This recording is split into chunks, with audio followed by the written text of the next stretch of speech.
Queria convidar você a fechar um pouco seus olhos, é claro, se você pode, né, no lugar onde você esteja, você pode se colocar dessa forma. Feche os seus olhos uns instantes, eleva o seu coração, o seu pensamento a Deus e vamos pedir mesmo que o Senhor esteja conosco nesse momento.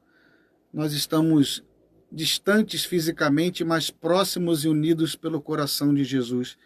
E é unidos nesse cenáculo que agora torna o coração de Jesus o local do nosso encontro, que nós queremos conversar, partilhar a palavra de Deus, os ensinamentos da igreja, tudo com o desejo de fazermos a vontade de Deus, que é que cada homem seja salvo, que cada homem possa, pela salvação que Ele conquistou para nós, vivendo a graça na luta pela santidade, chegarmos um dia à felicidade eterna. Sim, amado Deus, nós te pedimos, derrama sobre todos nós o teu Espírito Santo e nos concede essa graça, Senhor, de, motivados pela tua palavra, sermos homens e mulheres de esperança, mesmo em meio em um mundo de dificuldades, em um tempo de dificuldades e sofrimentos. Nós te pedimos, derrama o teu Espírito Santo, inspira-nos coragem, Senhor, para vivermos de fato, Senhor, como verdadeiros apóstolos, enviados, apóstolos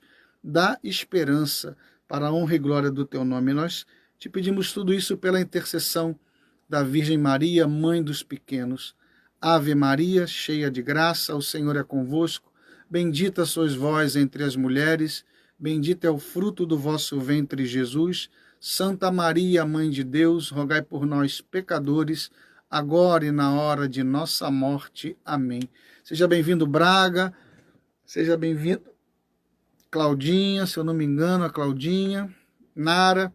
Irmãos, o tema de hoje, você deve ter visto lá no Stories, é justamente Deus sofre. E é claro, essa inspiração, esse título não é meu, né? Não é uma inspiração que Deus deu para mim. Claro, ele tem mexido no meu coração muito, desde quando nós começamos a viver essa realidade de pandemia. Eu cheguei até a partilhar com vocês em algum outro momento. A gente fala tanto que eu nem sei aonde foi que eu falei. Mas eu disse que em uma dessas lives aí, não sei se foi quando eu fui convidado em alguma live, Deus abençoe, Narinha, Deus abençoe. Que eu senti algo parecido quando a gente teve uma oportunidade em Assis de partilhar um terremoto. Então, desde 1998 não havia tido um terremoto tão forte em Assis, e nós tivemos a graça, eu, Andréia, Maxwell, Zuleika, Luciana. Alan, seja bem-vindo. Alguns irmãos, né, que estávamos lá, Leca, e de repente lá por volta de umas 6 horas, entre 5h30 e 6 horas da manhã, começa o prédio a tremer, o hotel onde nós estávamos, que eram de 3 andares. Eu falei, meu primeiro pensamento era, o trem chegou na estação, o hotel ficava de frente para a estação de trem de Assis, né? Falei, pô, mas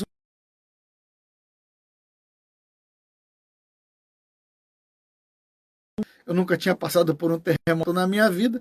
Você vai tentar botar o pé no chão e parece que o chão está meio gelatinoso, né? Meio gelatina, você não acerta o lugar do chão. E aí daqui a pouco o lustre, né, balançando, né, na parede. E aí eu falei, ideia é um terremoto, ideia é um terremoto. E a Andréia, não, não é não. Eu falei, ideia é um terremoto. Enquanto ela estava lá, ainda nos braços do sono, eu fui botando minha roupa e desci, né? Quando eu cheguei lá embaixo, só estava eu, o dono e mais um casal olhando para o prédio. E aí eu perguntei, o porteiro, o dono do hotel, ele falava português, né? Então eu perguntei, é terremoto? Ele balançou a cabeça e de fato foi um terremoto. Aquele dia me mexeu, porque eu pensei e passei aquele dia todo com a realidade de que Deus podia ter me chamado naquele dia. Eu sei que ele podia me chamar a qualquer hora, podia me chamar hoje, agora, nesse momento, ia ser ao vivo ainda, né? Mas assim, a gente parece que tem uma ideia de onipotência, de que nunca chega o nosso dia, nunca vai chegar, sabe? E naquele dia eu comecei a pensar que eu poderia ter sido chamado naquele dia, né? Vários prédios ali perto daquela área da Umbria, né, da Itália, foram abalados. Um mosteiro, uma igreja em honra a São Bento, muito antigo, caiu. né? E foi realmente o maior terremoto depois de 98, de 1998. Se eu não me engano, foi 6 na escala Richter. Então balançou muito. E aí eu fiquei pensando, e se Deus me chamasse, será que eu tinha feito tudo aquilo que era a vontade de Deus para a minha vida? E agora, diante da pandemia, o mesmo pensamento, ele ronda né, ele ronda o meu dia a dia, né? Porque alguns de nós talvez não tenha notado ou não tenha dado conta, mas muita gente está sendo levado nessa hora. Tem muitos irmãos morrendo, né? Tem muitas pessoas, queridos nossos, e se não é queridos porque são de proximidades, são irmãos. E a gente talvez tenha a ideia de que não, em nós nunca vai chegar. Bom, pode não chegar mesmo, porque Deus pode ser a nossa proteção e é a nossa proteção. Mas a gente tem que lembrar que ainda que chegue até nós, Deus continua sendo Deus. E aí, em cima da homilia do Padre Raniero, é que eu quero conversar com vocês a respeito disso. Não é um tema que todo mundo fala, né, gente? A gente só vê nego falando de vitória, claro que nós acreditamos na vitória, mas a vitória para Jesus, a vitória aos olhos dos homens da fé, não é a vitória e não é o sucesso que nós pregamos, que nós temos pregado como homens de igreja, mulheres de igreja, né? A vitória em cima de uma doença, beleza, ela pode vir.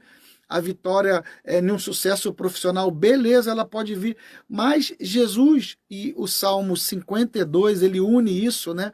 Logo nos primeiros versículos, e é Salmo da liturgia, né, da Semana Santa, ele vai falar justamente isso, que o meu filho, né, o meu servo terá sucesso, né? Ele será vitorioso. No entanto, logo no versículo seguinte vai dizer que ele vai ser desfigurado de tal maneira que não vai ser nem reconhecido como realidade humana. Então, a prosperidade aos olhos de Deus está muito longe daquela prosperidade que nós temos ouvido em muitas pregações, que, claro, começou em algumas igrejas protestantes, nessa teologia da prosperidade. Você só é abençoado se prospera materialmente, porque se você não prospera, então alguma coisa está errada, ou você é um pecador, ou que todo mundo é, ou você não está fazendo aquilo que um homem de fé devia de fazer. Não, é uma teologia furada, né? A gente sabe disso, mas inclusive essa pregação entrou também na nossa igreja. Muita gente se baseia nessa realidade.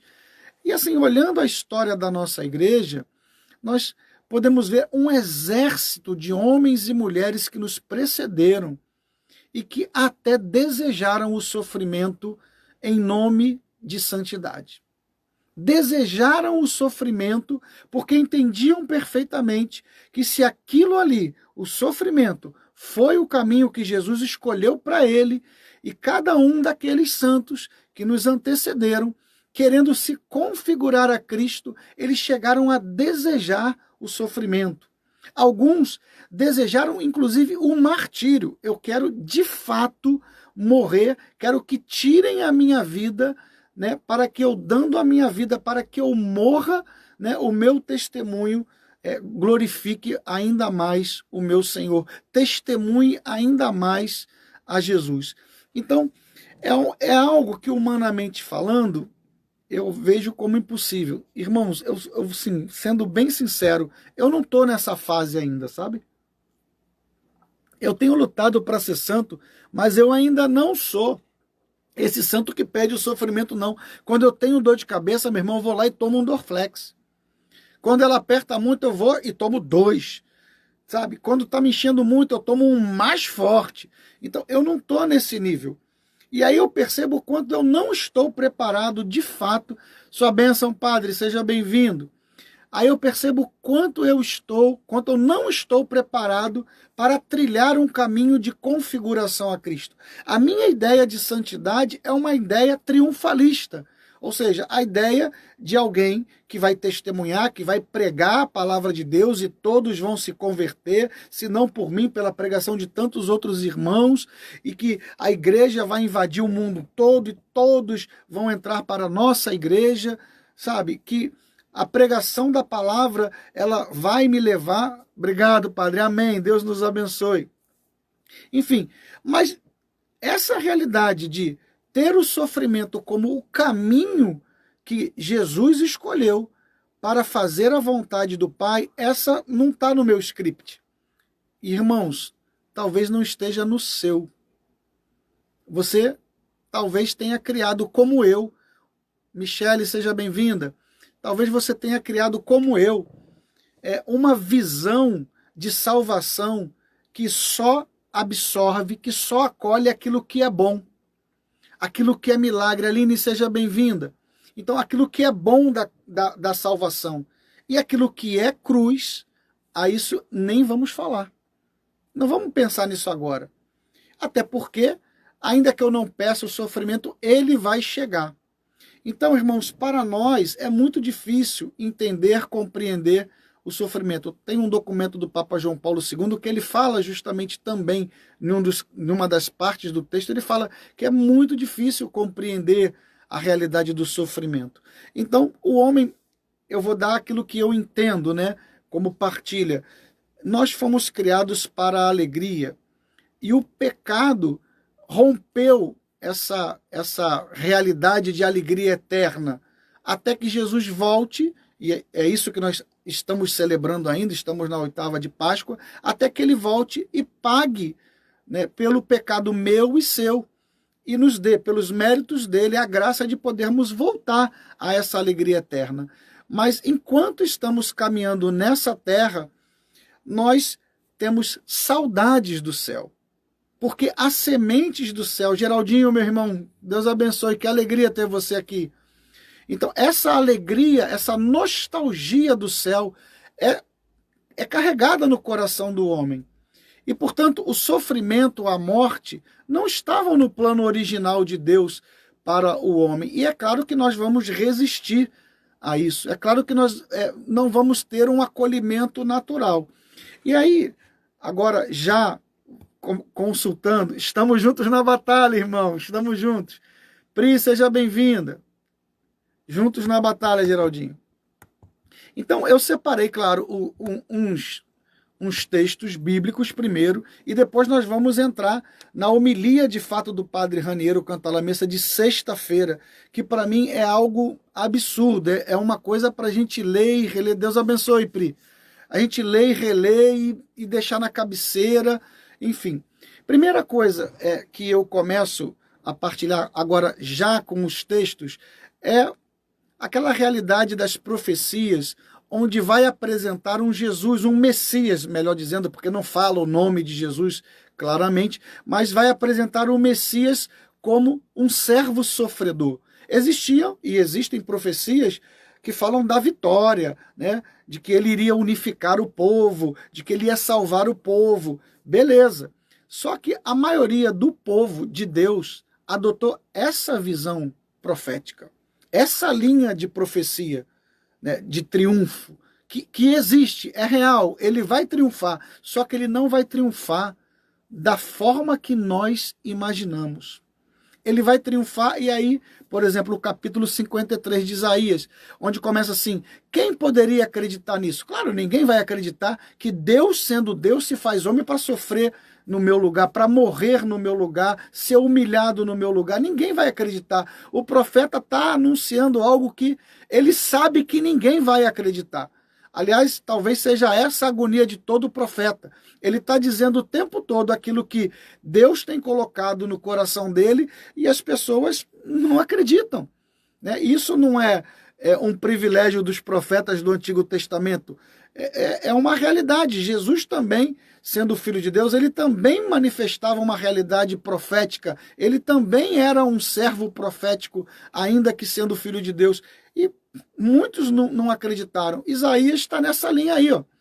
Ele é um profeta, mas que ele fala, mas quem que vai acreditar? Ainda mais com isso que eu vou falar com vocês. Aí ele continua: cresceu diante dele como um pobre rebento, ou seja, pobre, já começa aí, excluído. Porque, de fato, a nossa normalidade depois de atingido pelo pecado é que nós valorizamos quem tem dinheiro, quem tem posse, quem tem poder. Não necessariamente quem só tem dinheiro, mas quem tem poder. E aí ele nasce como diz aí, cresceu diante dele como um pobre rebento, ou seja, é pobre, é pequeno, mas é um rebento. O que é um rebento? Um rebento é um broto, é aquilo que pode produzir um fruto, um produto. E aí ele continua, enraizado em uma terra árida, ou seja, não é uma terra de fartura não, gente. Nós estamos mal acostumados com fartura. Nós fomos iludidos.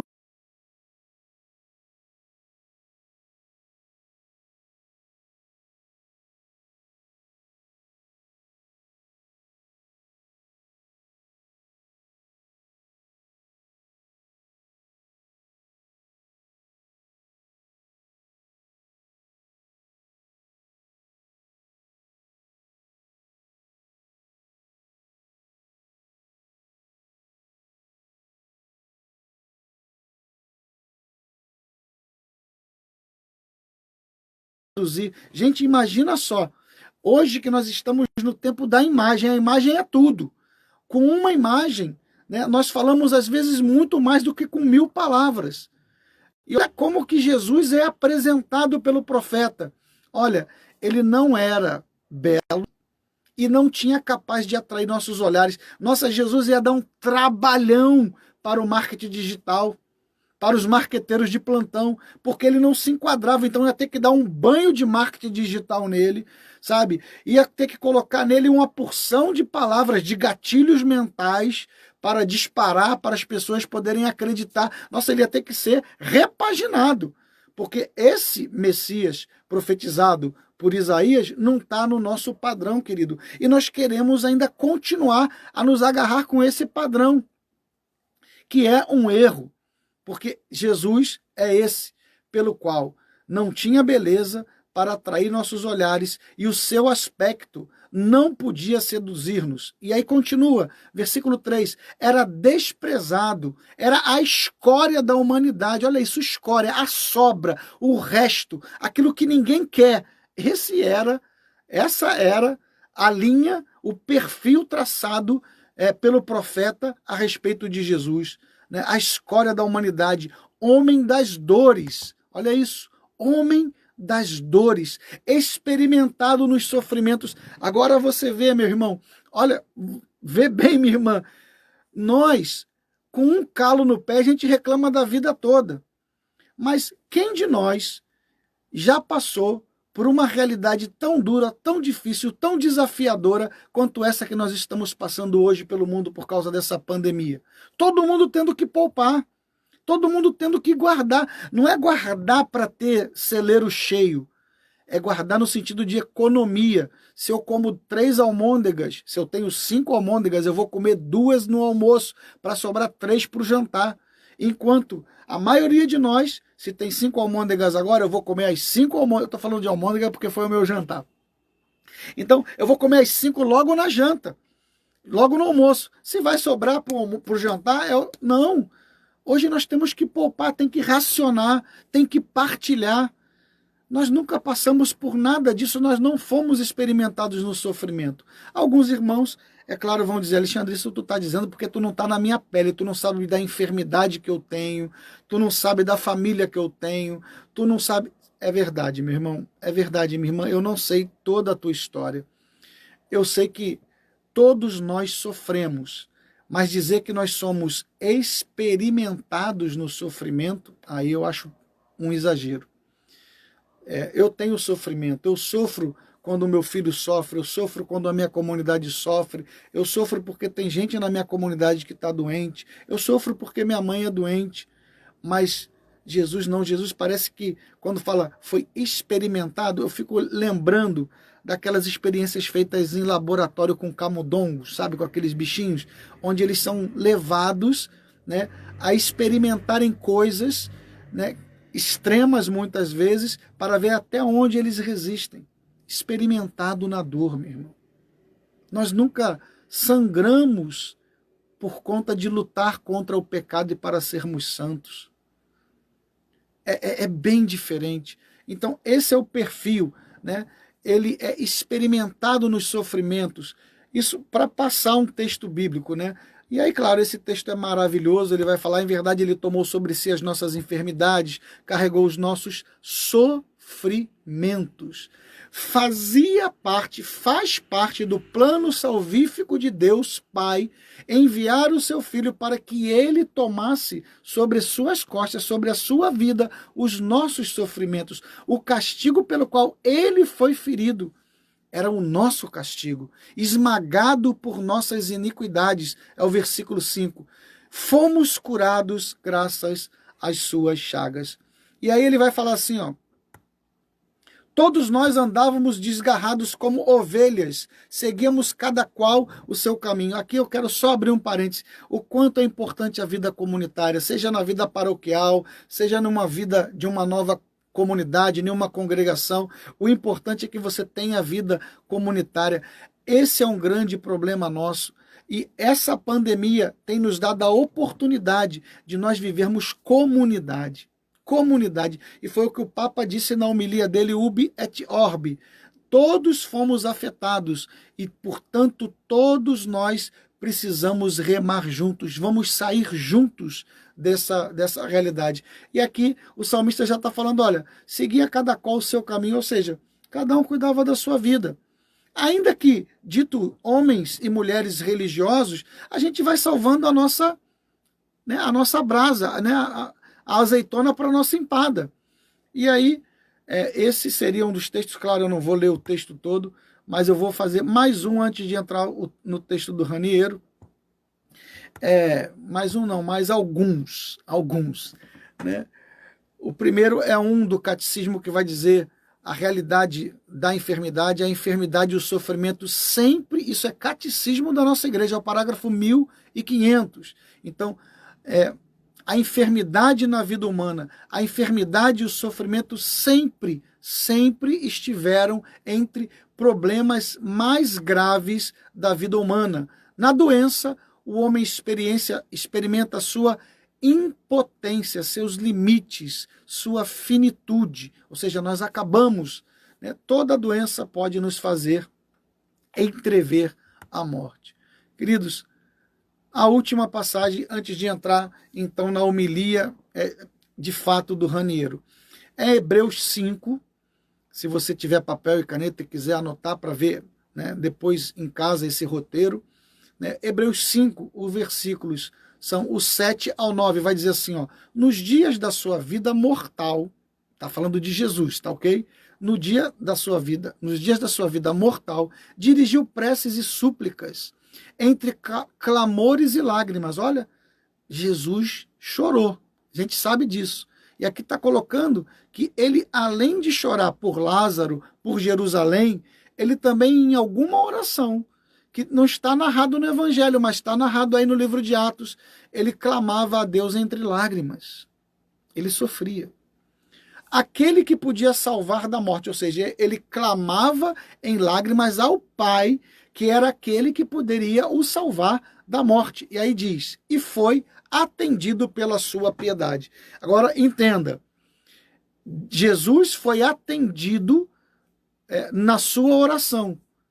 Ele queria, entre lágrimas e clamor, ele orava aquele que podia o salvar da morte, e foi atendido. Como que ele foi atendido? Ele foi atendido sim, mas talvez não do jeito que eu e você pensávamos se fôssemos nós a orar a Deus pedindo a salvação de algo que seria uma sentença de morte. Nós pediríamos para nem passar pela morte. Ele não, ele morreu. E ele foi livrado da morte pela ressurreição. Ele foi atendido sim, mas ele passou obedientemente e amorosamente pela morte. E o Pai o livrou dando a ressurreição. E aí, versículo 8. Embora fosse filho de Deus, aprendeu a obediência por meio olha atenção, dos sofrimentos que teve. Isso é uma coisa que, sempre quando eu me deparo com esse texto, irmãos, eu estou sendo claro aí, vocês estão acompanhando? Dá um sinalzinho aí para ver se vocês estão vivos aí. Tá tudo ok? Tá claro? Estão ouvindo bem? Oi, Dai. Seja bem-vinda. Se estão ouvindo bem, dá um okzinho aí só para eu saber. Estão acompanhando? Estou me fazendo claro? Ok, Nara, Filminha. Joyce, beleza. Dai, amém. Seja bem-vinda, minha irmã. Burgueria. Então, vou continuar. Então, sempre quando eu me deparo com esse texto de Hebreus 5, do 7 ao 9, principalmente aí no versículo 8, vai dizer assim: embora fosse filho de Deus, aprendeu a obediência por meio dos sofrimentos que teve. Eu sempre me deparo quando eu me coloco nesse texto e vejo que eu estou sofrendo, beleza, Lu, beleza, Pri, e vejo que eu estou sofrendo, eu fico pensando assim: por que eu vou querer ter o privilégio de passar por essa vida sem sofrer, onde o Filho de Deus aprendeu a ser obediente justamente por meio do sofrimento? Se você tiver a sua Bíblia aí, você pode abrir aí no texto, Hebreus 5, de 7 a 9. Ou seja, o sofrimento foi a escola de obediência de Jesus, meu irmão.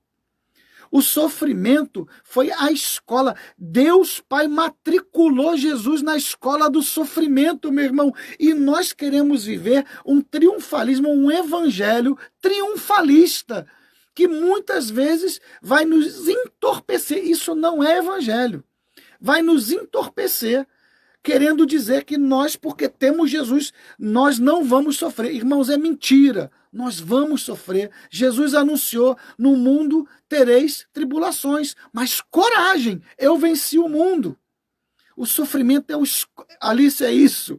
É a escola da obediência, né? Deus matriculou Jesus lá. E nós queremos ser cristãos, mas nós não queremos que o Pai nos matricule nessa escola. Nós não aceitamos. Vanderlei, seja bem-vindo. Nós não aceitamos, mas Jesus sim, sendo o Filho de Deus, olha isso, sendo ele o Filho de Deus, ele, né, aprendeu a obediência por meio dos sofrimentos. E aí eu fico pensando: ô Vanderlei, teu fundador é outro, viu? Não vem com essa falsidade não, viu, irmão? Te amo. Então, o sofrimento para Jesus fez ele aprender a obediência. Aí eu fico pensando: é por isso que nós não somos obedientes. Porque nós evitamos o sofrimento. Como eu vou aprender a ser obediente se eu evito o sofrimento? O sofrimento que me chega, eu me fecho a ele, eu não quero. E olha que eu, ainda me fechando ao sofrimento, eu não tenho condição de não ser atingido por ele. Nós não temos essa condição.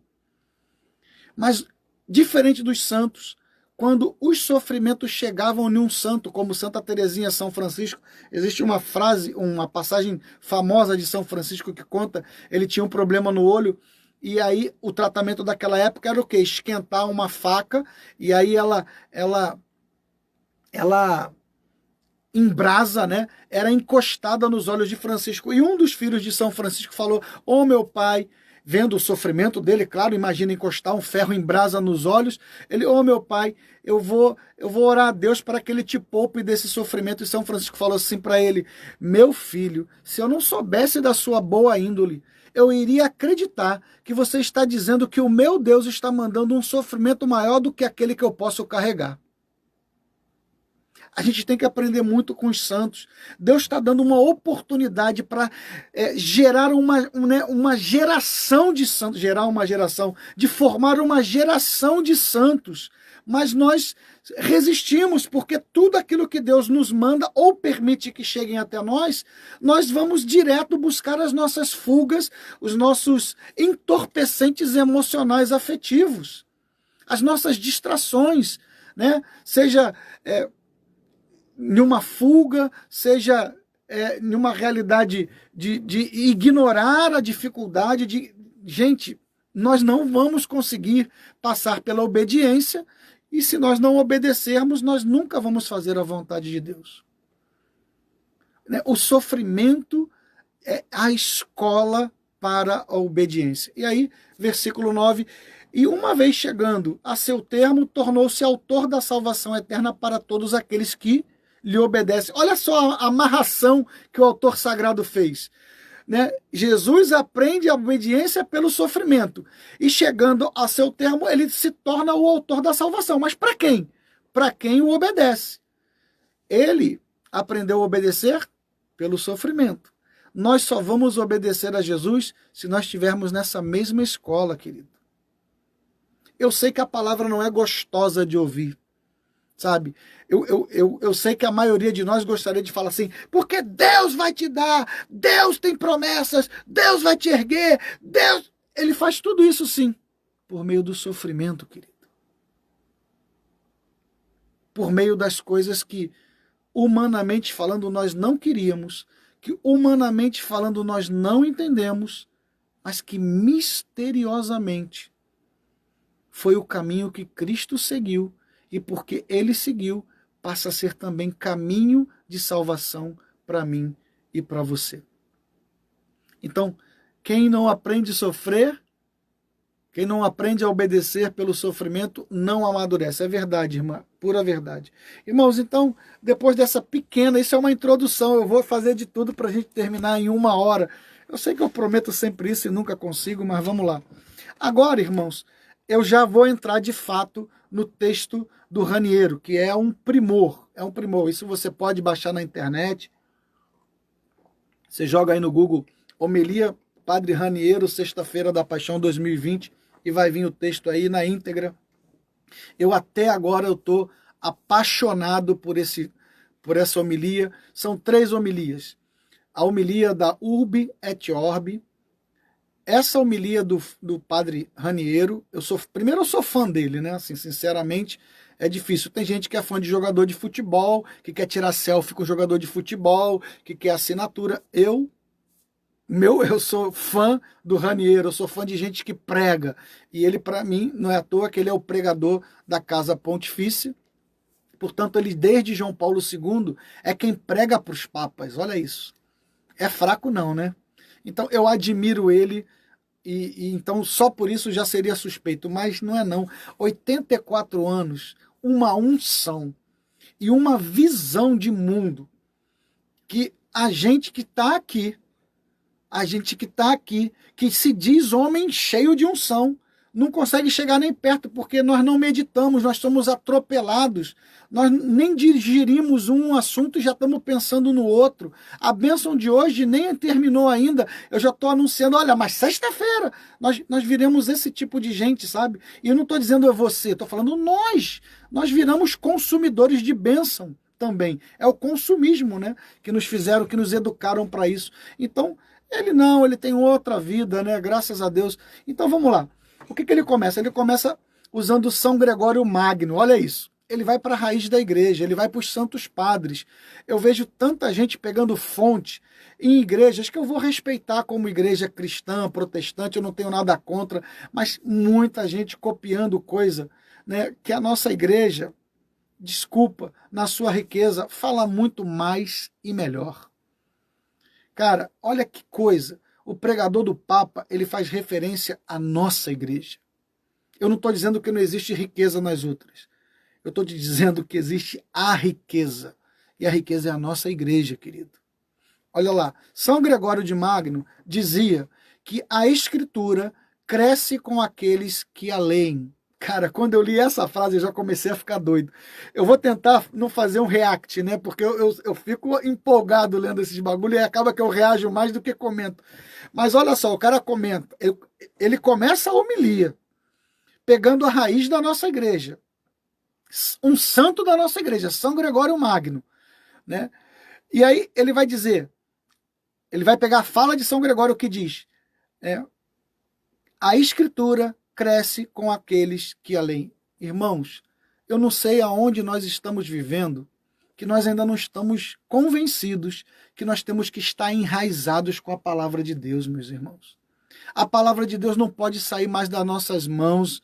A gente a gente gasta muito tempo com uma porção de notícia. Até foi motivo de uma das formações da nossa comunidade, Eclesiástico 14:26, onde o autor sagrado vai falar de não nos alimentarmos de notícias que nos tragam enfermidade. Nós ficamos direto na televisão, direto vendo notícia ruim, gente.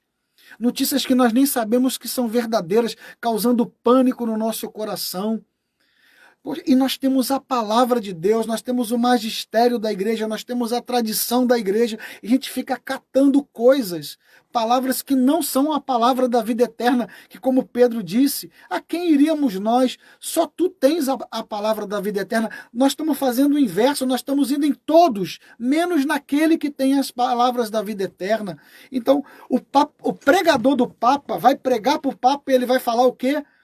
A Escritura cresce com aqueles que a leem. Eu preciso. É por isso que muitos de nós não crescemos. Porque nós não lemos a Sagrada Escritura.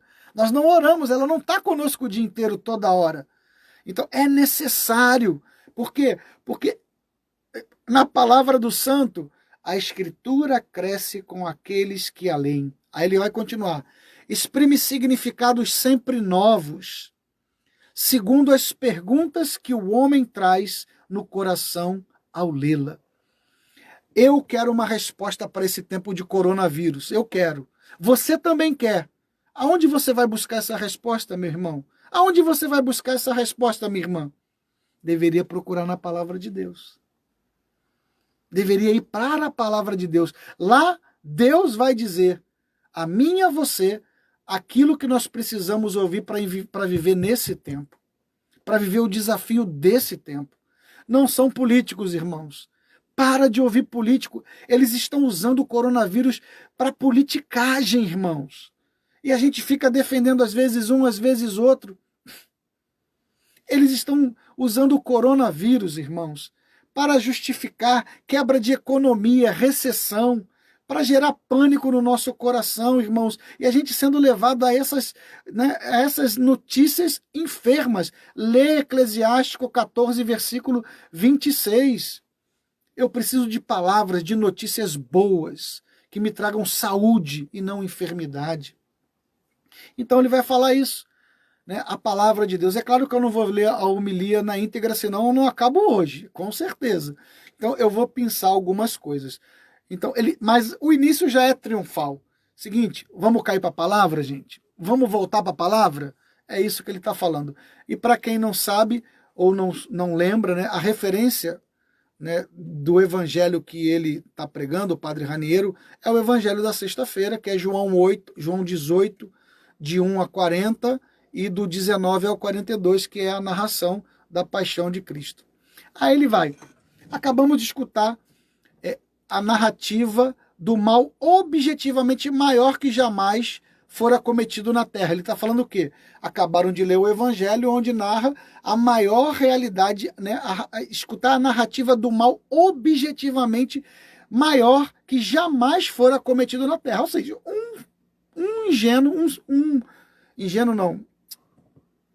um inocente pagando por todos os culpados que somos nós. Então, e de forma trágica, né? De forma usando tortura, usando requintes de crueldade. Por exemplo, eu não sei se você parou para pensar, os guardas romanos, eles fizeram uma coroa de espinhos para Jesus. Eles cuspiram na cara de Jesus, eles colocaram um manto e batiam na cabeça dele com uma cana e deram essa cana na mão dele para ser como um cedro. Irmãos, eles não tinham ordens para isso. Eu não sei se você já notou isso. A função deles era flagelar Jesus, deixar ele como quase morto. Essa é a função. Agora, cusparada, coroa de espinho, bater com a cana na cabeça, dar o cedro e falar, salve o rei dos judeus. Sabe o que é isso? É tripudiar, é humilhar, é querer ferir o interior. Sabe? É muita maldade, sabe? É muita tortura. Não satisfeitos, e aí é justamente isso que espanta, porque eles não tinham ordem para isso. Crucificar, eles tinham a ordem para isso. Flagelar, eles tinham ordem para isso. Mas eles não tinham ordem para cuspir. Eles não tinham, irmãos.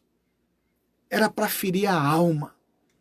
É para fazer pesar na alma. Sabe? Requintes de crueldade. Então o Raniero está falando, é uma narrativa do mal objetivamente que jamais fora cometido na Terra. E aí ele vai falar, mas nós podemos, sua bênção, Ótima observação, isso mesmo. Aí o Ranieri vai falar assim, mas olha, nós podemos observar, né, por dois ângulos, né, a mesma realidade. Eu acho fantástico. Claro, é aquele lance, né, de quem olha um copo ou está meio cheio, para uns está meio vazio. E aí ele vai dizer, você pode olhar a realidade da paixão, da crucifixão de Jesus, por dois ângulos, ou pelas causas ou pelos efeitos. Aí eu vou pular. Ele vai falar assim, pelas causas nós vamos ficar confusos, né? Porque o que pode justificar tamanha barbárie? O que pode?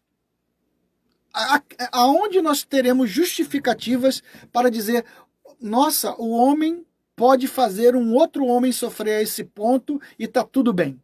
Então, não tem muita resposta. Mas ele vai falar assim, mas se nós analisarmos pelo efeito, ou seja, as consequências da cruz, aí nós temos um entendimento melhor. E aí ele vai usar uma palavra de Romanos, capítulo 5, do versículo 1 ao 5, onde ele vai dizer, a cruz é melhor compreendida, isso é a palavra do Raniero, a cruz é melhor compreendida pelos seus efeitos do que pelas suas causas. Então, o que a cruz de Cristo traz para mim e para você como efeito?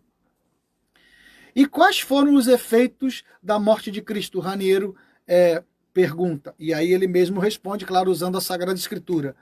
Justificados pela fé nele, reconciliados em paz com Deus,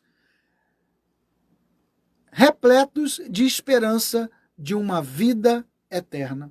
Qual é a consequência? Aquilo tudo, né, o efeito, aquilo tudo que Jesus passou, ele me faz ser justificado. Eu não sou justo, mas Jesus me justifica. Agora, diante do Pai, ele pode dizer e deve estar falando, olha, realmente o Alexandre não presta não, mas eu morri por ele. A minha morte justifica ele, Pai. Olha para ele, a partir da minha morte, a partir da minha cruz, a partir do meu amor testemunhado naquela cruz, olha para ele com esses olhos, porque aí tu vai ver ele justificado. Olha isso. É maravilhoso. Então, a causa complica, mas se a gente vai para os efeitos, o que nós ganhamos com isso, aí nós começamos a entender, né, um pouquinho da cruz. E aí ele vai falar assim, ainda do sofrimento, né? Deixa eu ver que horas tem. Meia hora ainda. Mais ou menos meia hora de fala. Aí ele vai falar algo que é fantástico. O Raniero é um absurdo, gente, é um absurdo. Ele é lindo, Suelen, Jesus é lindo mesmo. Olha só que absurdo. Ele vai falar em uma linguagem bem clara para todos entenderem. Aqui, ó, olha isso. Qual é a prova mais segura de que a bebida que alguém lhe oferece não está envenenada? Ele faz uma pergunta. Qual é a prova? Qual é a prova? Você vem na minha casa, hoje eu passei os olhos, foi hoje ou foi ontem? Estava passando o filme A Cruzada. Aí o chefe lá muçulmano recebe a visita do chefe dos cristãos, né? E aí ele oferece uma taça para ele. Aí ao invés de ele beber, ele dá para um acompanhante dele beber para ver se não estava envenenada. É isso. Como é que eu vou saber se aquilo que estão me dando, eu vou na sua casa ou você vem na minha e eu te ofereço uma bebida e faz de conta que eu sou seu inimigo? Como é que você vai saber se a bebida que eu te dei, ela não está envenenada? Seja bem-vinda, Edna, seja bem-vinda. Como é que eu vou saber? Eu vou saber de que forma? Quando eu der a bebida para você, eu beber junto contigo. Eu beber a mesma bebida que você. Aí você pode beber a bebida, porque você sabe que se ele bebeu, se ele que me ofereceu esse cálice, ele bebeu, então é porque não está envenenada. Olha que lindo, olha o que o Raniero vai escrever. Qual é a prova mais segura de que a bebida que alguém lhe oferece não está envenenada? É se ele bebe em sua frente do mesmo copo. Assim Deus fez. Olha isso. Assim Deus fez. Na cruz, bebeu ao lado do mundo o cálice da dor até a borra, até o fim. Mostrou assim que ele não está envenenado, mas que há uma pérola no seu fundo. Ah, meus irmãos, olha aqui, aí é react, né? Cara, você lê isso, você começa a entender, olha a sabedoria desse homem. Se Jesus tomou o cálice da cruz, é porque ele já não mais é venenoso para mim e para você. Ele não vai mais oferecer uma dor que possa nos causar a morte. Ele mesmo bebeu na nossa frente. Você está entendendo, irmão? Você está entendendo, minha irmã? O sofrimento agora, ele ganha uma outra dimensão, ele é iluminado de uma nova maneira. Entendeu? Jesus tomando nesse que ele está falando, pode beber que não está mais envenenado. Você pode beber do sofrimento, ainda que você não queira, ainda que você não goste, eu estou te dizendo, ele não vai estar envenenado, porque eu já bebi, eu já provei dele, e eu já bebi até, como diz aqui a tradução, até a borra, não é uma palavra que a gente costuma usar no português brasileiro, mas eu já bebi até o final. Então é isso, numa linguagem tão bonita, Raniero está dizendo para mim e para você, não há mais veneno na dor. Você pode repetir aí na sua casa. Não há mais veneno no sofrimento. O sofrimento agora, irmãos, ele pode e deve ser salvífico. Salvífico. Todo o sofrimento que eu tiver, todo o sofrimento que você tiver, a partir da cruz de Jesus, você pode transformar aquele sofrimento em realidade de salvação. Bárbara, é muito linda a alegoria, a analogia, é muito linda. Olha, é fantástico. E aí ele vai dizer o quê? E ainda no fundo do cálice tem uma pérola. Que pérola é essa? A ressurreição. Pode beber, não tem veneno, não vai fazer mal e ainda você vai ter um tesouro. Se lembra que, claro, o Raniero sendo pregador, ele sabe perfeitamente, domina a Sagrada Escritura de uma maneira absurda. Ele sabe que existe uma parábola sobre a pérola preciosa.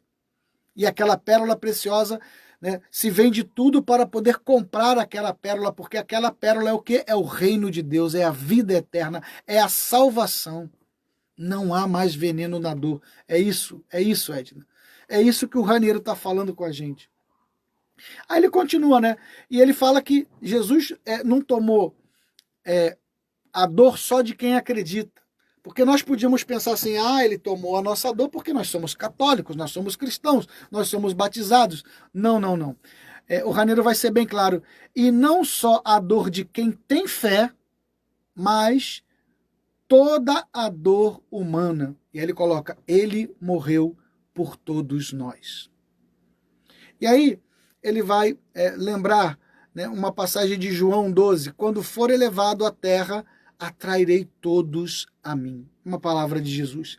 Aí ele continua, sofrer. Agora olha só, também eu vou te falar uma coisa.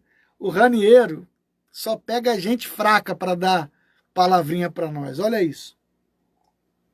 Agora ele vai pegar uma frase de João Paulo II, de São João Paulo II. Olha isso. Sofrer, escrevia João Paulo II no seu leito hospitalar após o atentado, após aquele tiro que ele tomou na Praça São Pedro, vocês lembram? Então, alguns não eram nascidos, eu era. Então, quando ele recebeu esse tiro, então ele foi para o hospital, estava passando por dor, você sabe que ele sofreu muito e a sua saúde ficou muito mais fragilizada depois daquele tiro. Então, sofrer, escrevia São João Paulo II, do seu leito no hospital após o atentado. Sofrer significa tornar-se particularmente receptível, particularmente aberto à ação das forças salvíficas de Deus, oferecidas em Cristo à humanidade. Olha isso. Dá um beijo no Felipe, Beto. Pode dar um beijão no Felipe, por favor. Vou repetir. São João Paulo II. Sofrer significa tornar-se particularmente receptivo, ou seja, acolhedor, particularmente aberto a ação das forças salvíficas de Deus oferecidas em Cristo à humanidade. Agora, o inverso é pavoroso. Eu não sofrer, ou eu não aceitar sofrer, eu não estou receptivo, eu não estou aberto às forças de salvação que Deus quis dar a mim, oferecidas em Cristo Jesus. O inverso é pavoroso. O inverso é tenebroso. Então, olha só o que o santo está dizendo. Por isso é que eles são santos e nós não somos ainda. Por isso que João Paulo II é santo e nós não. Ele olha o sofrimento e ele já entendeu aquela figuração, aquela analogia do beber o cálice. Ele já entendeu. Ele sabe que não tem mais veneno, que a dor, na verdade, é configuração a Cristo. Olha isso, irmãos.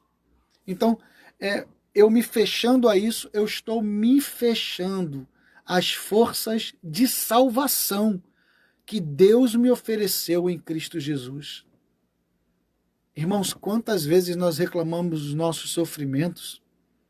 Quantas vezes os santos, eles viam no sofrimento uma oportunidade de amar a Deus. O santo nos ensina esse caminho. Ele nos ensina. Arnaud, seja bem-vindo, meu irmão. E aí ele continua.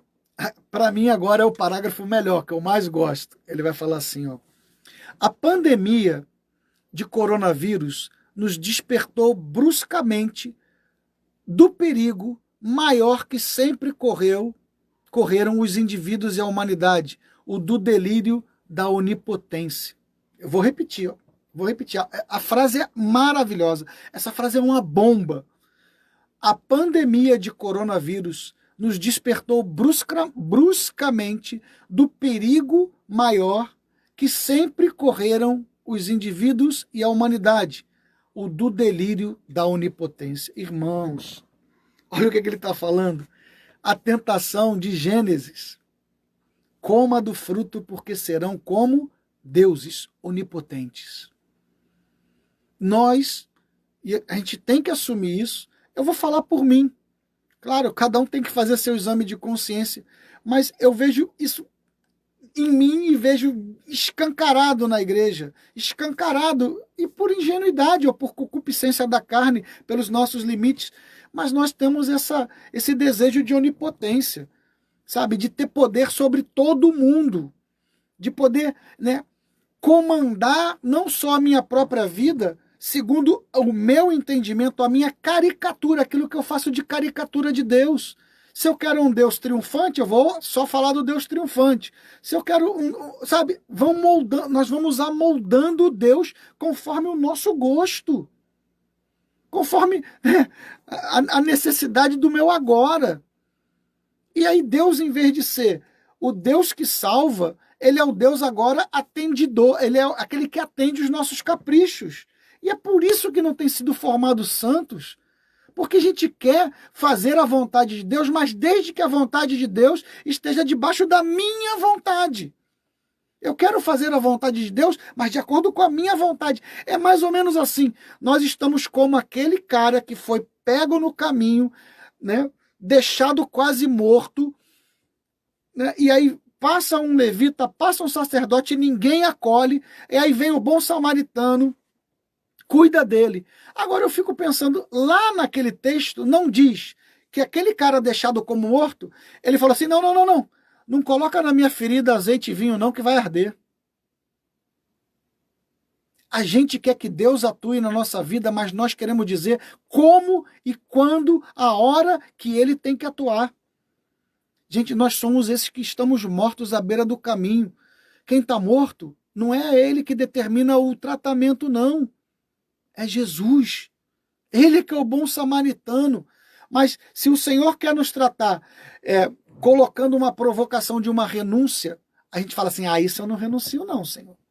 Entre o meu namoro e fazer a tua vontade, dá para ser os dois. Não, ele está te pedindo um namoro.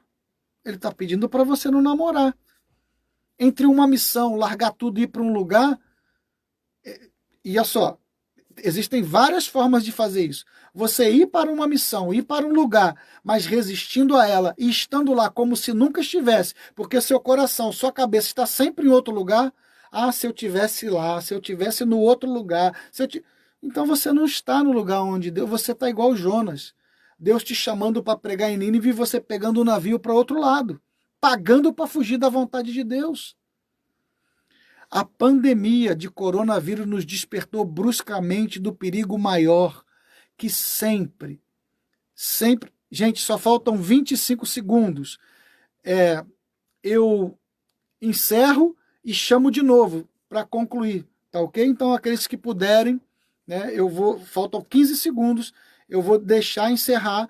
Quando encerrar, eu vou chamar de novo para concluir, porque senão fica meio aberto, né? Eu sei que passa um pouco de 1 hora, mas nós temos tempo, né? Hoje nós temos tempo.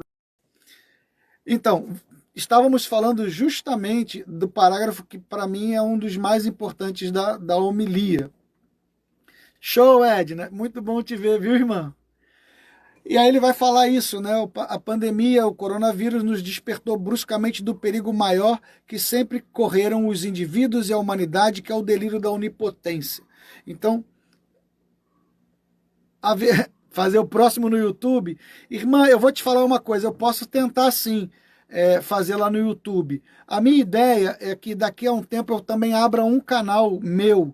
E aí a gente tem dividido com o canal da comunidade, porque lá já tem muitos inscritos, né? Tem 1000 inscritos e o meu eu vou começar de agora. O Jorge está colocando aí o endereço aí do nosso canal. A gente pode tentar fazer, Jorge.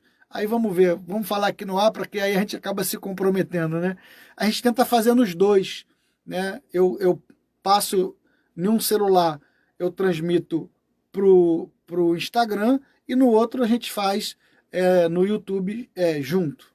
Bom, então, voltando àquela frase, a pandemia de coronavírus nos despertou bruscamente do perigo maior que sempre correram os indivíduos e a humanidade, o delírio da onipotência.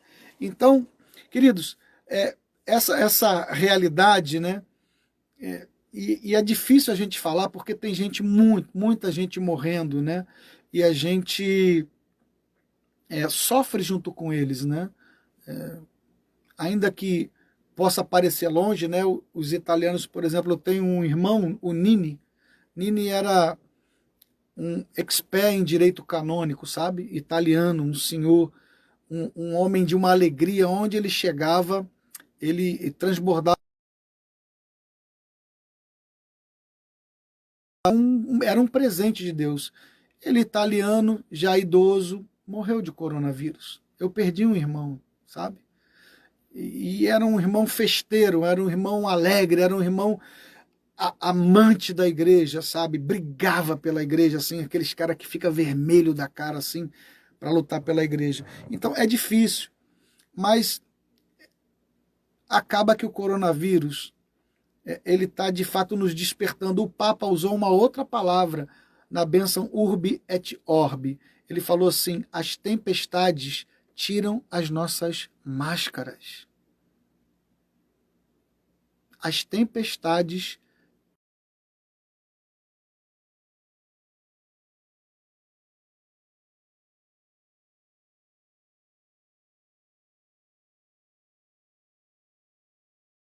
é isso aí.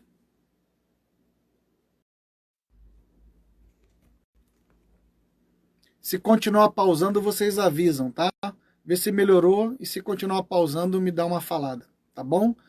Eu vi aqui e troquei a rede, então deve ficar melhor. Vocês estão ouvindo? Melhorou? Estão ouvindo? Dá um ok só para eu saber se melhorou, se não melhorou.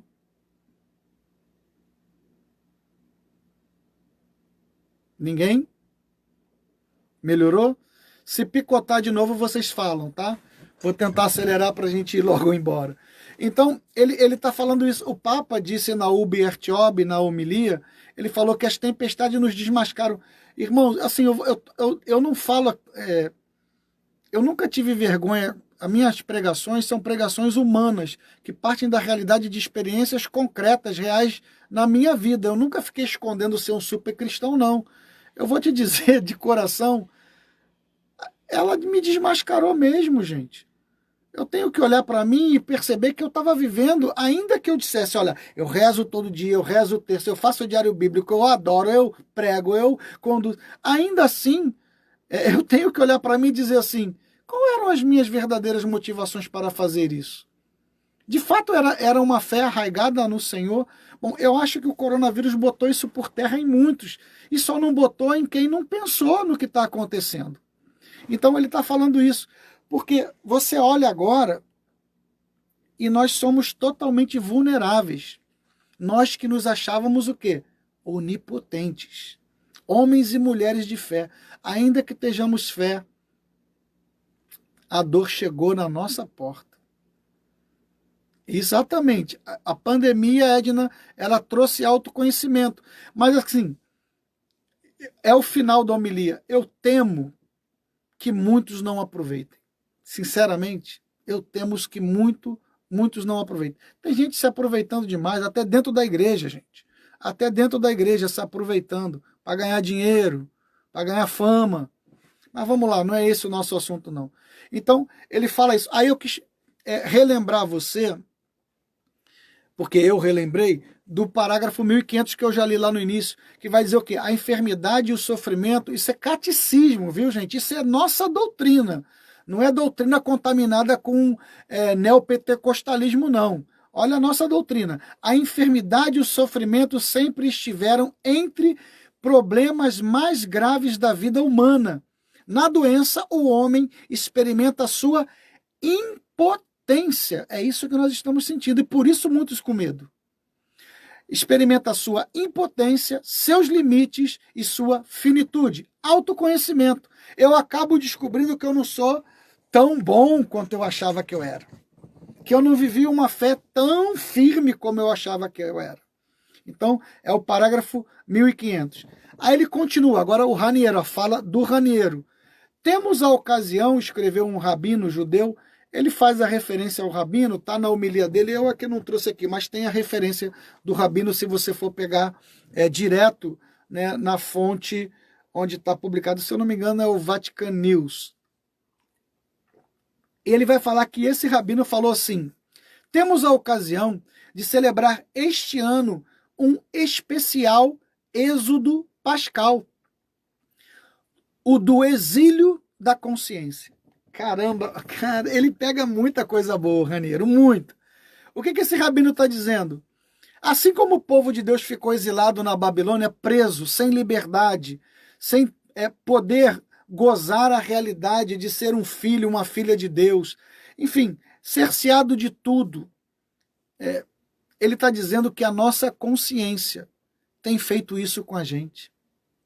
E que é necessário um êxodo, sair dessa escravidão dos nossos pensamentos errados a respeito de Deus, a respeito da salvação de Deus, desse Deus caricato que nós forjamos para nós mesmos, que não existe, esse Deus que livra de tudo, ele pode, mas ele também pode não querer livrar, entendeu?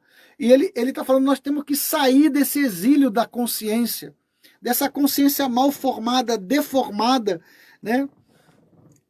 Que nós nos prendemos, que fez a gente ficar longe da casa de Deus, que fez a gente ficar longe de Jerusalém, do lugar santo, que fez a gente ficar longe do próprio Deus.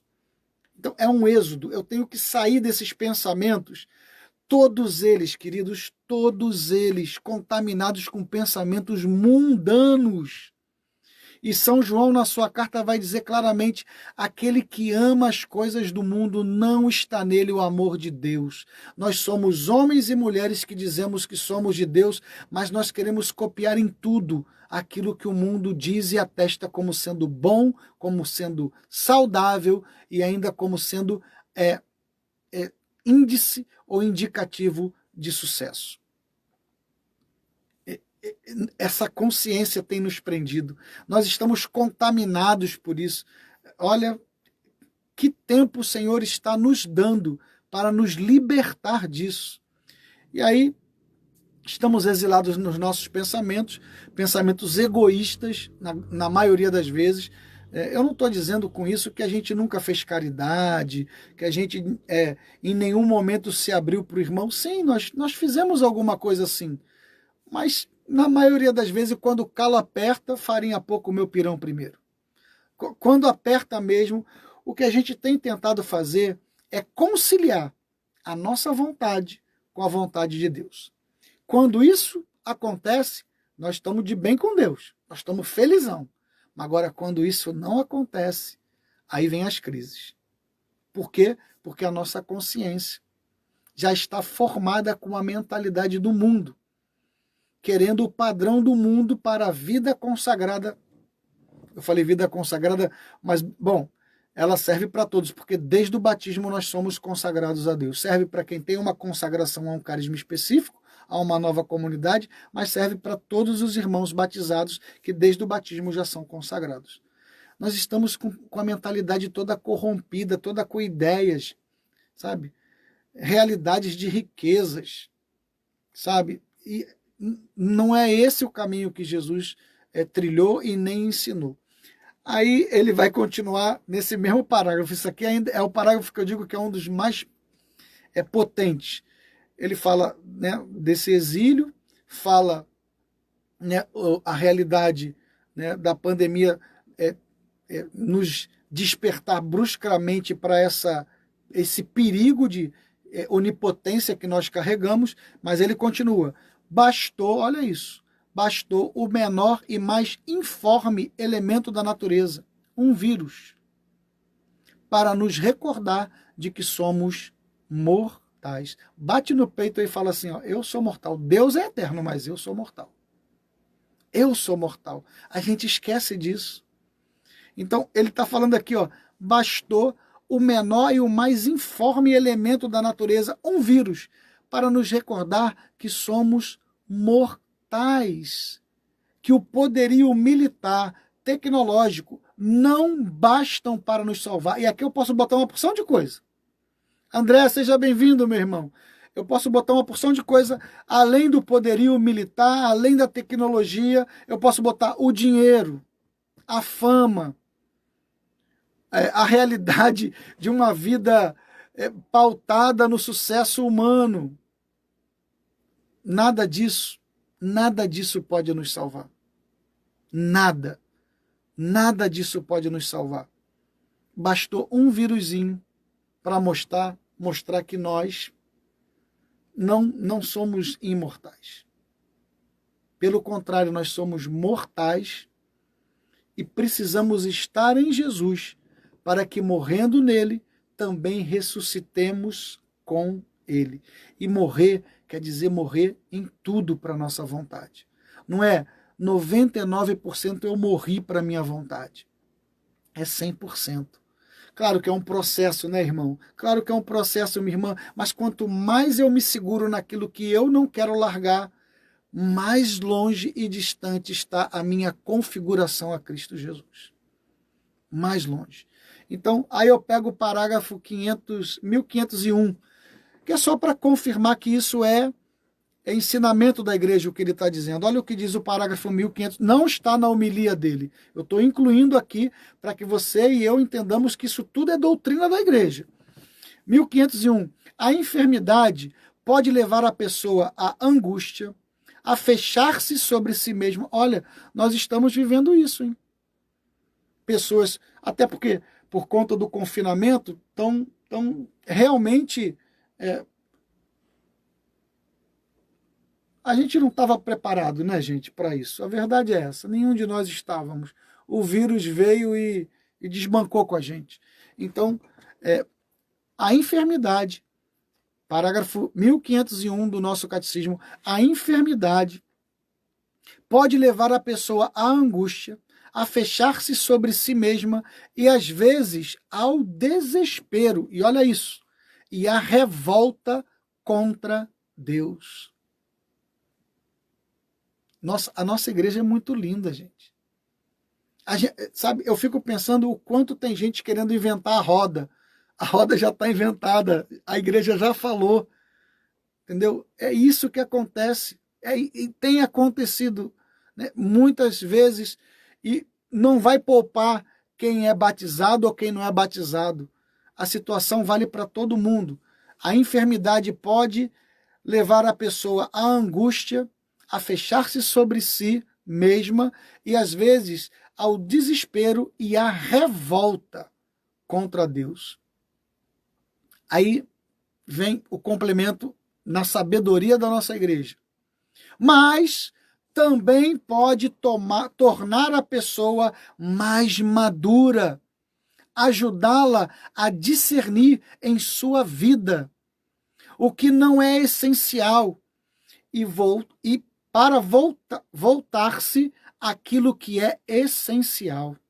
Não raro, a doença provoca uma busca de Deus, um retorno a Ele. Ah, bendito seja, Senhor. Bendito seja pelas enfermidades. Eu vou ler de novo esse parágrafo, porque ele é absurdo. 1501, a irmã já até colocou aí.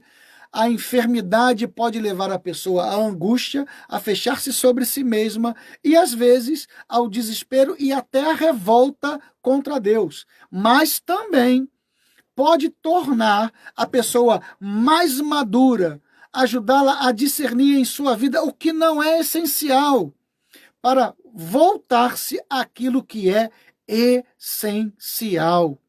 Não raro, a doença provoca uma busca de Deus, um retorno a Ele. Irmãos, quantos de nós, por conta, né, dessa reclusão social, estamos vendo o quanto nós tínhamos de supérfluo na nossa vida, cortando uma porção de coisa, porque sabe que no mês que vem pode não ter o dinheiro inteiro.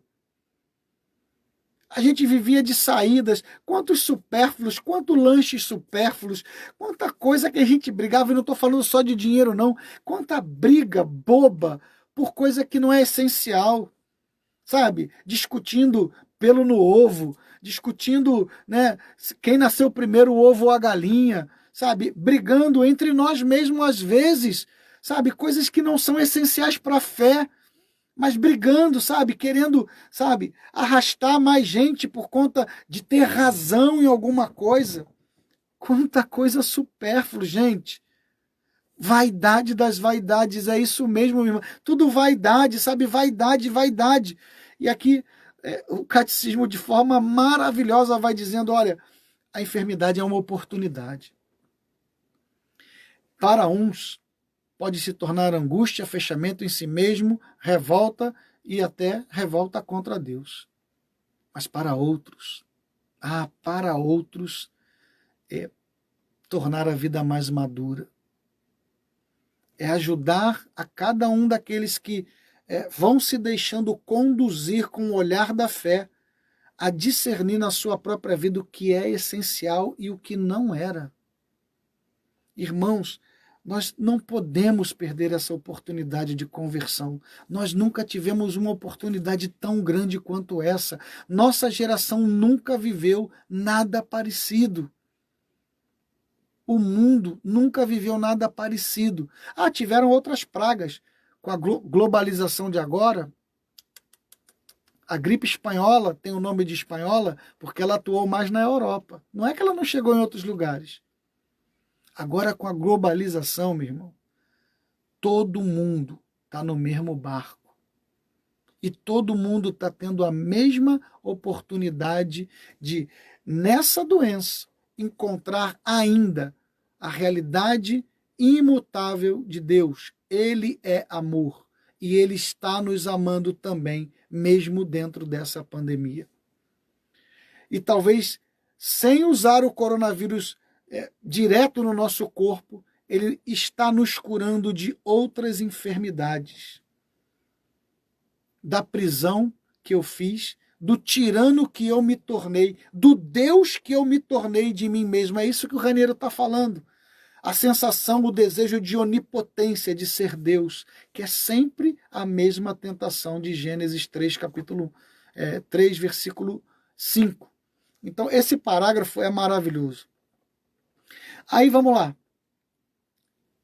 Gente, agora que eu estou vendo que tem muita coisa ainda do trecho dele, E aí vamos pular alguma coisa, senão vocês não aguentam, nem eu, nem vocês. Eu convido mais uma vez a você baixar o texto, né, e meditar em oração. Não um dia, dois, vários dias, ora em cima dele. Ele vai fazer uma outra alegoria com uma história verdadeira, o Raniero. Ele vai falar de um pintor chamado James Thornhill. Olha o meu inglês. James Thornhill. E esse cara, ele estava pintando os afrescos da Catedral de São Paulo, em Londres. Ele se maravilhou tanto, ele se maravilhou tanto com a obra que ele fez, que ele foi se afastando para admirar a obra. Foi se afastando. Só que o afresco é em cima, né? Você sabe que é na parte de cima, né? E aí, quando ele foi se afastando para pintar lá em cima, ele estava em quê? Sob andaime, ele estava em cima de um andaime. Ele foi se afastando tanto e maravilhado com a obra, ele quase ia caindo. E aí, olha o que ele conta. Um certo ponto, foi tomado por tanto entusiasmo, esse James Thornhill, foi tomado de tanto entusiasmo por um afresco seu que foi afastando-se para ver melhor. Não percebia que quase despencava no vão do andaime. Aí um assistente, olha isso, um assistente horrorizado, vendo que ele ia acabar caindo, entendeu que um grito de chamada teria apenas acelerado o desastre. Se ele falava, para! Ele ia dar um passo atrás e ia acabar caindo. Então, eu não posso gritar, porque gritando, ao invés de eu salvá-lo, eu vou fazer ele cair. Aí, olha isso. O assistente horrorizado entendeu que um grito de chamada teria apenas acelerado o desastre. Sem pensar duas vezes, o assistente molhou o pincel na tinta e arremessou contra o afresco. O que aconteceu? Quando ele arremessa o pincel com tinta no afresco, ele borra o afresco. Aí o que ele fez? Em vez de dar mais um passo para trás, ele foi automaticamente para frente, lamentando a obra borrada. Olha isso. Olha que maravilha o que ele está contando. Então, um assistente horrorizado entendeu que um grito chamaria e teria apenas acelerado o desastre. Sem pensar duas vezes, molhou o pincel. O assistente molhou o pincel na tinta e arremessou contra o afresco. O mestre, pasmo, deu um passo adiante. A sua obra estava comprometida, mas ele estava salvo. A sua obra estava comprometida, mas ele estava salvo. Aí ele continua, assim Deus às vezes faz conosco. Presta atenção, assim Deus às vezes faz conosco. Confunde nossos projetos e nossa tranquilidade para nos salvar do abismo que nós não vemos. Ele tem que bagunçar tudo. Nós admirando, olha a minha comunidade, olha o pequeno rebanho, como ele é linda, eu admirando aquilo, dando passos para um abismo, ele vai e mete um problema lá dentro. Para ao invés de eu me afastar e ficar embebecido com a obra, com aquilo que eu faço, com aquilo que nós realizamos como comunidade, como igreja, ele vai e borra para confundir o meu plano. A obra não era o mais importante para Deus. O importante para Deus é nos salvar. Se para nos salvar, ele vai ter que borrar a obra, ele vai ter que fazer a obra cair por terra, ele vai fazer, irmãos. Ele vai fazer. A obra estava comprometida, mas a sua vida estava salva. Irmãos, é o delírio nosso, né, de achar que nós fazemos coisas muito boas para Deus como cristãos, católicos. Ah, vaidade, tudo vaidade. E aí ele continua. Assim Deus faz às vezes conosco, confunde os nossos projetos. Para voltar aqui, não é do teu jeito, não é do meu jeito, é do jeito de Deus. A tua missão, a tua vida consagrada, o teu caminho de santidade não é você que traça os planos. Não sou eu, é Deus. Ainda que ele borre a obra. A obra pode ficar comprometida, mas ele vai salvar. E aí ele continua, assim Deus às vezes faz conosco, confunde nossos projetos, a nossa tranquilidade, para nos salvar do abismo que nós não vemos. Deus é bom, irmã. E aí ele continua, mas cuidado para não nos enganarmos. Não foi Deus que arremessou o pincel contra o afresco da nossa orgulhosa civilização tecnológica. Deus é nosso aliado, não do vírus. Por quê? Porque alguns vão pensar assim, nossa, que maneira que Deus usou para fazer com que a gente pudesse voltar para ele. Manda logo uma doença. Aí o padre já está falando, não. Não pensa que foi ele que arremessou o pincel, não. Ele é bom, ele é amor, ele é nosso aliado, não do vírus. E aí ele continua. E aí ele vai pegar um texto bíblico para, mais uma vez, nos lembrar o quanto Deus é aliado e que o projeto de dele não é de morte. Ele vai pegar um texto de Jeremias 29, versículo 11, que diz assim, Deus falando para mim e para você, eu tenho um desígnio de paz, não de sofrimento. Jeremias 29, 11. Então, irmãos, quem tacou o pincel, na verdade, fomos nós mesmos, consequência do nosso pecado. E Deus permitiu. Aí vem aquilo que dá basicamente o título à nossa partilha, né? Deus sofre. Ele vai falar justamente o quanto a realidade da humanidade de Jesus faz a gente poder perceber o quanto, né, ele nos amava. Ele nos ama. Ele vai falar assim, aquele que chorou um dia pela morte de Lázaro, nossa, isso é muito lindo, isso é emocionante, chora hoje pelo flagelo que caiu sobre a humanidade. Lindo, né? Absurdamente lindo. Aquele que chorou um dia pela morte de Lázaro, chora hoje pelo flagelo que caiu sobre a humanidade. Irmãos, quem quiser lembrar, né, também a leitura desse tempo pascal aí que nós vivemos, né? É João 11, o versículo é de 1 a 45. João 11, versículo de 1 a 45, vai narrar aí a morte de Lázaro. Logo no primeiro versículo, Lázaro caiu doente, mas se você quiser saber onde Jesus chora, né, é justamente o versículo 36, né? Observaram isso os judeus, vendo como ele o amava. Não, desculpa. Versículo 33. Ao vê-la chorar, ou seja, Jesus vendo Maria chorar, irmã de Lázaro, ao vê-la chorar assim, como também todos os judeus que acompanhavam, Jesus ficou intensamente comovido em espírito e sob o impulso de profunda emoção, perguntou onde o puseram. Responderam-lhe, Senhor, vinde ver.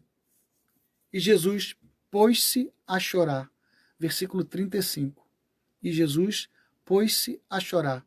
Versículo 36 vai dizer, observaram por isso os judeus. E olha o que eles observaram.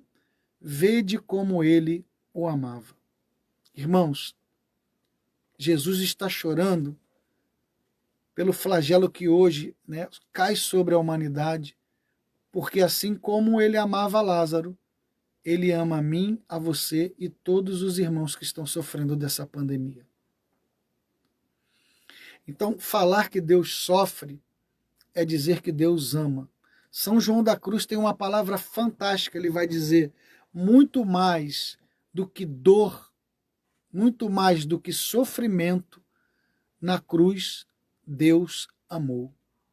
Se foi muito sofrimento, era porque tinha muito, muito mais amor. Seja bem-vindo, Hudson, meu irmão querido, nossa, saudade, que honra. Então, muito mais do que sofrimento, dor, Jesus amou na cruz. E aí, o Raniero toma essa palavra, né? Jesus continua chorando pelo flagelo que caiu sobre a humanidade.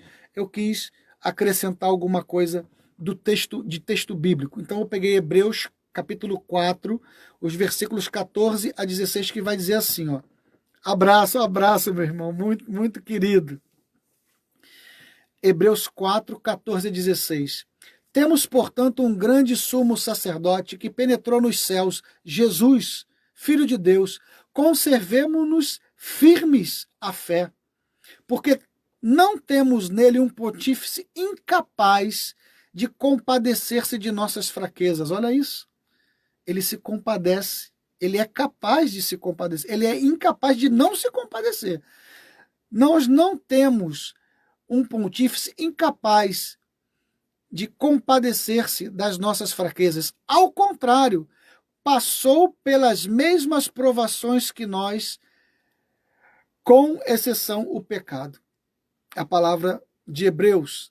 E aí ele termina no versículo 16. Aproximemo-nos, pois, confiadamente do trono da graça, a fim de alcançar misericórdia e achar a graça de um auxílio oportuno.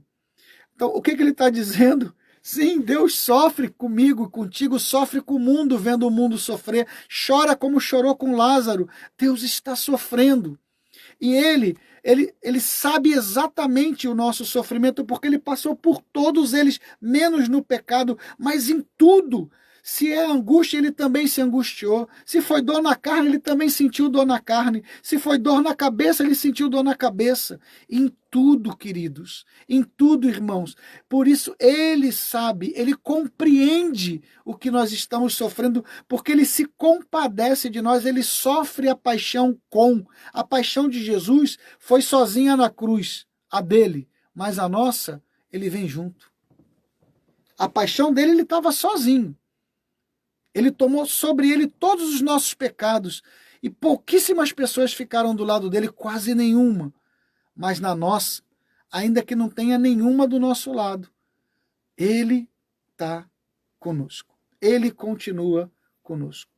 E aí o autor vai dizer, se aproximemos dele, né? Vamos para perto dele, vamos para o trono da graça, porque é lá que nós podemos alcançar a misericórdia e uma graça de um auxílio oportuno. Sim, Deus sofre.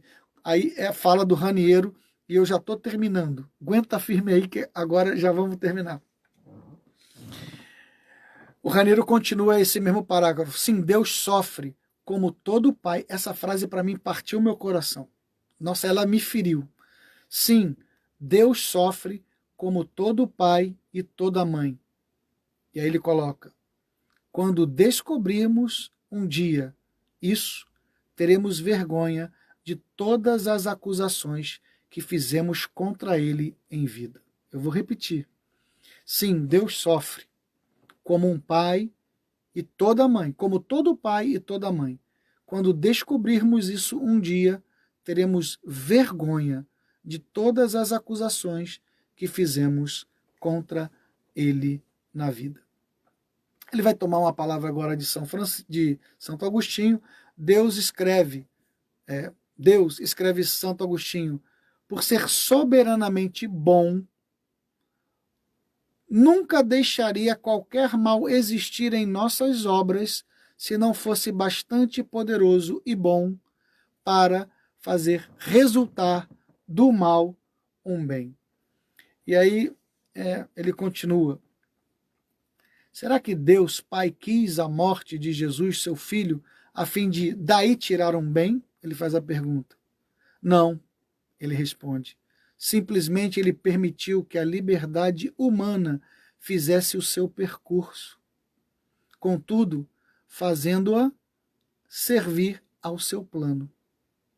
Não é desejo de Deus a pandemia, mas ele permite, porque é consequência dos atos humanos, mas ele não vai deixar de se servir dessa realidade triste, dolorosa, sofrida, para que o plano dele de amor e salvação para todos os homens aconteça. Não a dos homens, desculpa, vamos lá, não simplesmente permitiu, não, será que Deus, Pai, quis a morte do seu filho a fim de daí tirar um bem? Não, simplesmente ele permitiu que a liberdade humana fizesse o seu percurso, contudo, fazendo-a servir o seu plano, não o dos homens. Isso vale também para os males naturais, como terremotos e pestilências. Irmãos, ele vai terminar dizendo aqui, ó, o fruto positivo da presente crise de saúde é o sentimento, ele vai dar dois frutos positivos, não é que existam só esses, ele vai usar esses dois e daí nós terminamos. O fruto positivo, né, da presente crise de saúde é o sentimento de solidariedade. E ele mesmo vai fazer algumas observações. Quando foi, desde que a memória, que os homens de todas as nações se sentiram tão unidos, tão iguais, tão pouco contenciosos como neste momento de dor? Eu vou falar com os meus anos de vida. Eu não me lembro. Olha, guerras pararam. Teve guerra que parou. Uma porção de coisas foram deixadas de lado, porque agora o mais importante é salvar vidas. Olha, é um aspecto positivo? É. É o sentimento de solidariedade. Quantos de nós já estão se mobilizando, tentando arrecadar alimento, dinheiro, ajudando um irmão, um outro? Claro, eu sei que muitas comunidades já fazem isso naturalmente, né, no seu dia a dia, mas o quanto a gente também se redobrou em esforço, estamos preocupados em, de alguma maneira, arrecadar mais para poder atender mais as pessoas, melhor as pessoas, os irmãos mais necessitados. Ele está certo, ele está totalmente certo. E aí ele termina assim, que para mim é o segundo aspecto. Na verdade não, ele tem mais um aspecto aqui. Eu vou terminar nesse aqui. Como tem nos exortado o Santo Padre, agora ele está falando, engraçado que ele está pregando para Francisco. Francisco está lá ouvindo ele falar, o Papa está lá ouvindo. Só que ele não está sozinho, né? Sempre fica muitos cardeais, dessa vez talvez não muitos, para respeitar o distanciamento, aquilo que tem sido dito como atitudes, né, de precaução que se devem adotar. Então certamente não estava cheio como das outras vezes, mas um ou outro estaria lá. E ele vai falar assim, como tem nos exortado o Santo Padre, Papa Francisco, não devemos desperdiçar essa ocasião. Não devemos desperdiçar essa ocasião. Não devemos. Nossa, olha isso, como é que ele vai concluir essa frase. Não deixemos que tanta dor, tantas mortes, tanto esforço heróico por parte dos profissionais de saúde tenham sido em vão. O que ele está falando? O sofrimento é grande, mas nosso Deus, que é amor, ele pode de um mal tirar um bem maior. Não percamos a oportunidade de deixar Deus tirar o bem maior. Convertamos o nosso coração. Convertamos o nosso coração. É isso que o Papa tá nos falando. E o Raniero está pegando a palavra do Papa e ratificando.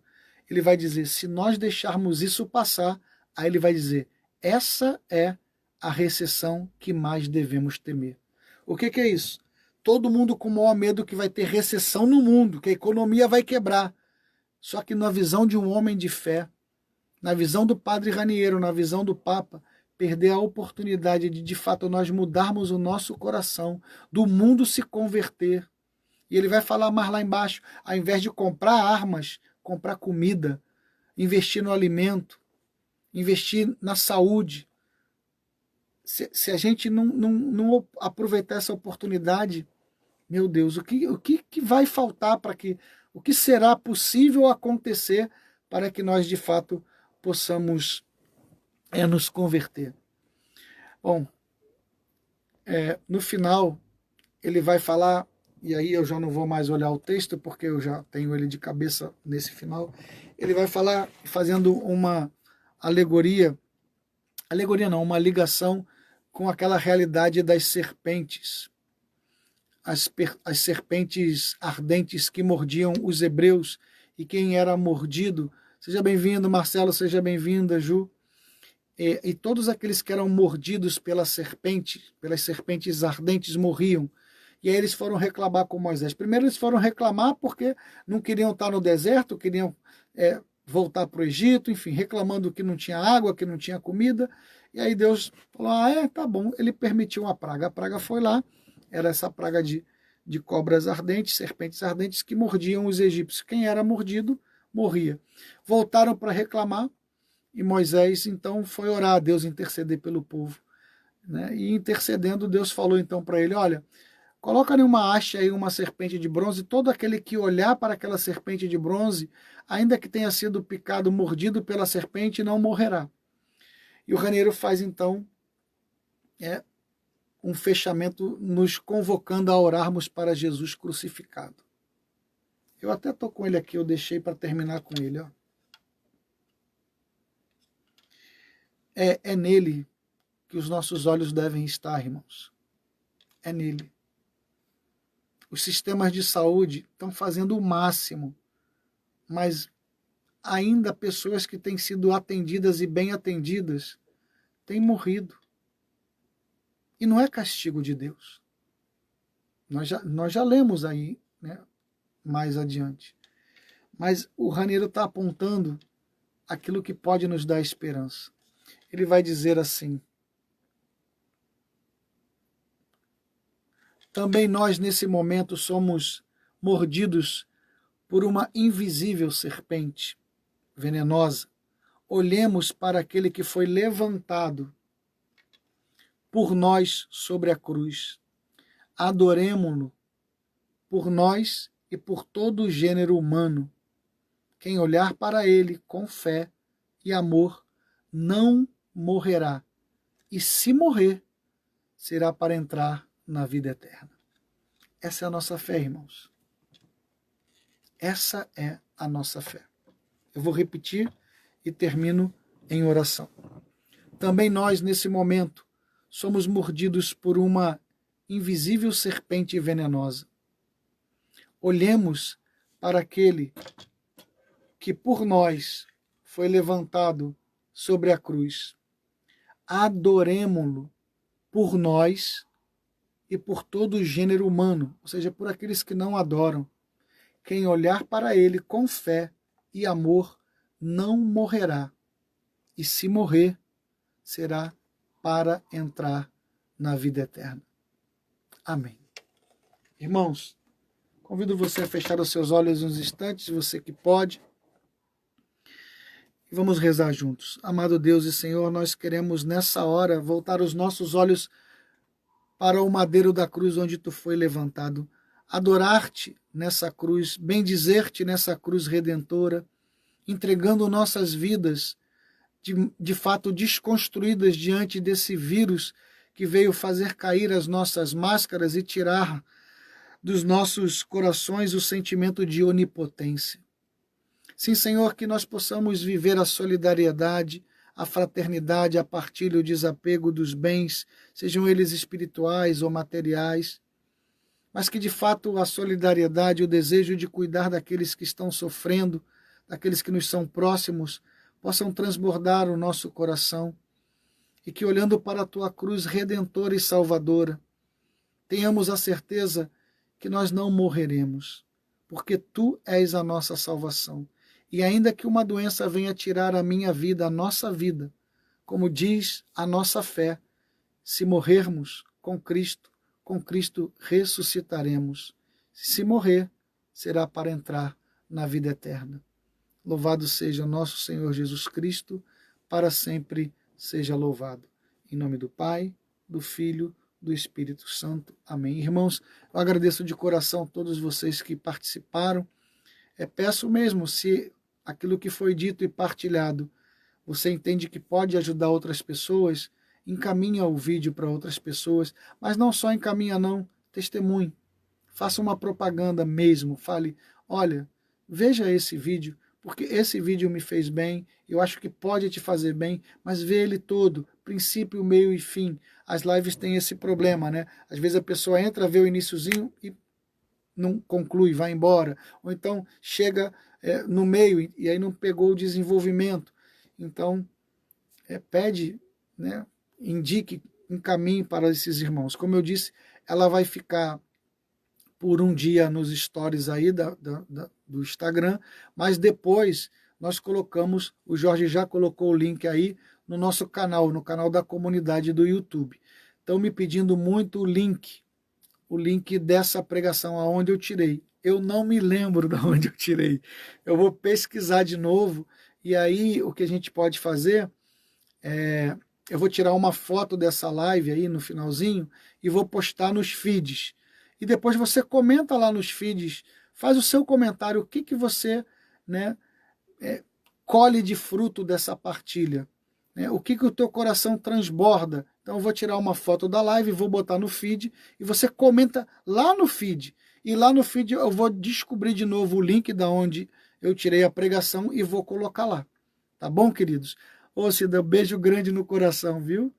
Então, a gente combina assim, eu vou tirar a foto, coloco lá no feed, você comenta lá no feed o que Deus falou no seu coração, qual é o fruto, né, desse momento que nós vivemos juntos, e lá eu coloco o link que eu vou pesquisar de novo, mas eu passo para vocês lá, tá bom? Beijo grande, né? Realmente divulgue, nós não queremos nenhuma maneira seguidores por seguidores, nós queremos de alguma maneira partilhar a experiência de Deus dentro daquilo que de fato é verdade evangélica e verdade da nossa doutrina. E é isso que nós vamos buscar, e você pode estar comigo junto nessa rede de evangelização, tá bom? Indica, né, a live, indica o canal, indica, né, o meu Instagram, o Instagram da comunidade. Beijo grande, até lá.